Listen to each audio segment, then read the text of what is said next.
កលឺតិចតួចដើម្បីឲ្យភ្ញៀវចាក់ចែលទៅឃើញ smooth ស្អាតឆក់ពណ៌ភ្លឺលះល្អនិយាយទៅបងអាចចូលមើលវីដេអូខ្ញុំបានខ្ញុំចែករំលែកតិចតួចជាដំបូងយើងត្រូវដួសចែលមកល្មមដើម្បីចាក់លើកញ្ចក់ភ្ញៀវយើងដួសមកសំបប្រមាណហើយយើងដាក់ពាក់កណ្ដាលកញ្ចក់យើងរុញវាឡើងទៅលើគៀចំមកក្រោមឲ្យស្មើយើងធ្វើការផ្កាដៃភ្ញៀវឡើងទៅលើបន្ទាប់មកយើងមើលថាវាសព្វនៅ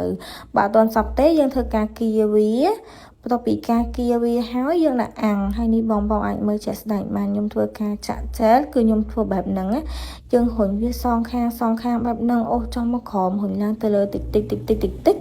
ហើយយើងគៀគៀនដើម្បីឲ្យវាស្មើគ្នាកុំឲ្យវាហៀមកជាប់ជាមួយនឹងសាច់កញ្ចក់យើងធ្វើការមើលប្រយ័ត្នប្រយែងអញ្ចឹងណាបងហើយយើងគោះដៃភ្ញៀវដើម្បីឲ្យសាច់កញ្ចក់ហ្នឹងវាហត់ជាមួយនឹងចែលហ្នឹងស្មើគ្នាកុំឲ្យវាហៀលិចហៀកើតប៉ោងលិចប៉ោងកើតអញ្ចឹងណាបងបែបហ្នឹងហើយគឺយើងធ្វើកដាក់អាំងហើយបងអាចមើលរីសាបន្ទាប់ពីខ្ញុំចាក់ចែលចប់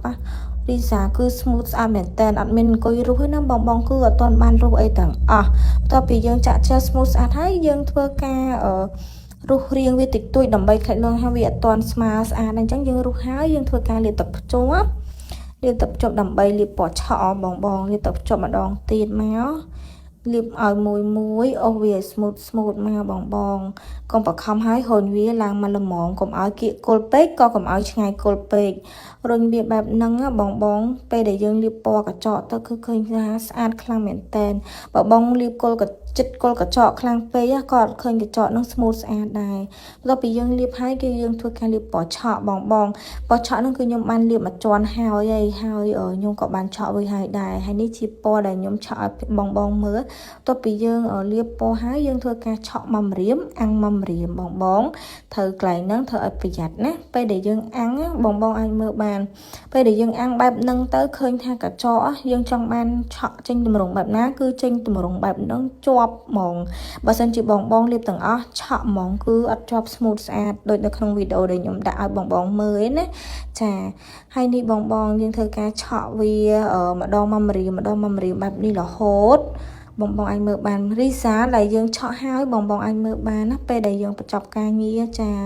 ឲ្យអួយហ្មងឃើញថាកញ្ចក់ភ្ញៀវស្អាតខ្លាំងមែនតែនហើយកាមេរ៉ាដែលខ្ញុំថតសិតតែជាកាមេរ៉ាស៊ីន